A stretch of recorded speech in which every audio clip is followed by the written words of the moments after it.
monde, que vous allez bien. Bienvenue dans cette nouvelle vidéo. Je vais vous montrer comment calculer votre moyenne de rotation pour savoir si vous passez en classe ou pas. Si tu as créé cette vidéo, ça veut dire premièrement que tu as eu. Félicitations.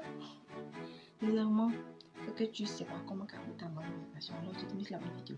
Je vais t'expliquer en détail, bien comment calculer ta moyenne de rotation pour savoir si tu vas passer en seconde ou pas.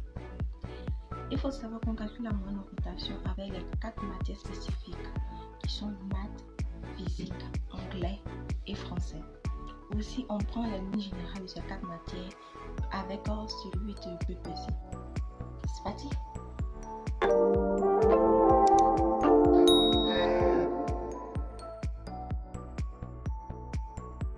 C'était la tâche, je te conseille de faire un tableau comme une ligne. Suis exactement là que j'ai fait mon tableau. Et ça te facilite encore plus la tâche pour ne pas que tu te perds lorsque tu vas commencer à relever tes notes, calculer.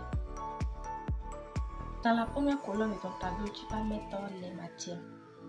Ça veut dire toutes les matières, maths, français, physique et même anglais. Deuxième colonne, tu vas mettre les moyennes générales. Ça veut dire les moyennes générales des matières que tu vas calculer. Tu vas les mettre là. Celle du premier trimestre, deuxième trimestre, troisième trimestre que tu vas calculer la moyenne générale de toutes ces différentes matières. Troisième colonne, tu vas mettre tes notes du BPC de toutes les matières en suivant l'alignement. Lorsque tu vas additionner la moyenne du BPC plus celle de la moyenne générale que tu vas mettre dans cette colonne-là. Cinquième colonne, ce sont seulement que les coefficients. Avec ta moyenne générale plus ta note du BPC que tu vas multiplier par chaque coefficient. Tu vas mettre le résultat dans la dernière colonne. Tu vas diviser le total par 12. Sur le papier, il y a les notes d'une de mes camarades que je vais calculer en même temps. Ça va me servir d'exemple. Là, comme ça, vous allez facilement comprendre et après, ça va calculer votre moyenne de rotation. Commencez par calculer la note de la première matière. Elle a eu 11 en moyenne générale,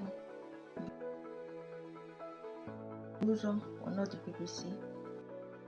Ce qu'on va faire, c'est qu'on va additionner la moyenne de générale avec celle du PPC qui va donner 23.